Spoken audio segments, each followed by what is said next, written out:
এখন বল্টু তোমাকে প্রশ্ন দেওয়া হবে, তুমি বলো বড় বড় সাগরে কি বাস করে?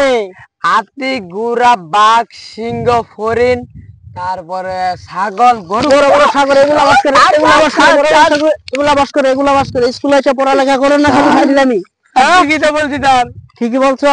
তাহলে কি বাস করে আপনি বলেন। এখন শিলু বলো তো, বড় বড় সাগরে কি বাস করে? স্যার বড় বড় সাগরে বড় বড় মাছ, বড় বড় জাহাজ, স্টিমার, লঞ্চ এগুলা থাকে স্যার।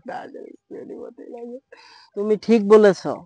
আমার জন্য কইছে তার কি স্কুলে এসে বেয়াদবি, স্কুলে এসে বেয়াদবি চুপ করে বসো। আপনি যখন থাকেন না তখন স্যার ওকে আমি ভালোবাসার কথাটা বললাম। এটা ও বলতে পারছে দেখে বললাম, আমি পারি না দেখে। আবার কথা বলে বেয়াদব ছেলে। স্যার একে ধরে রেক দিয়ে দিই আমরা সবাই মিলে। স্যার এগুলো কি বলে ভাই, বলে যে স্যার ওই কি কয় আমার রেখ দিব। স্কুলে কিসের জন্য আসছো? লেখাপড়া করার জন্য আসছো না বদমাইশি করার জন্য আসছো? হ্যাঁ স্যার, লেখাপড়ার জন্য আসছি, ফাইজলাম করার জন্য আসছি, শিলুর সাথে প্রেম করার জন্য আসছি। স্কুলে ফাইজলামি করার জন্য আসছো, ফাইজলামি করার জন্য আসছো স্কুলে? জোরে লাগে, জোরে লাগে। স্কুলে ফাইজলামি করার জন্য আসছে। Sorry sir.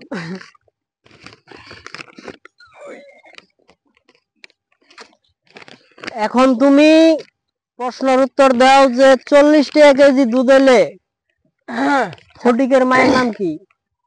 স্যার ফটিকের মায়ের নাম কমলা বিবি। হয় নাই, উত্তর হয় নাই। বাড়ি মারো, আরে বাড়ি মারো। স্যার আরেকটা ধরেন, পারবো।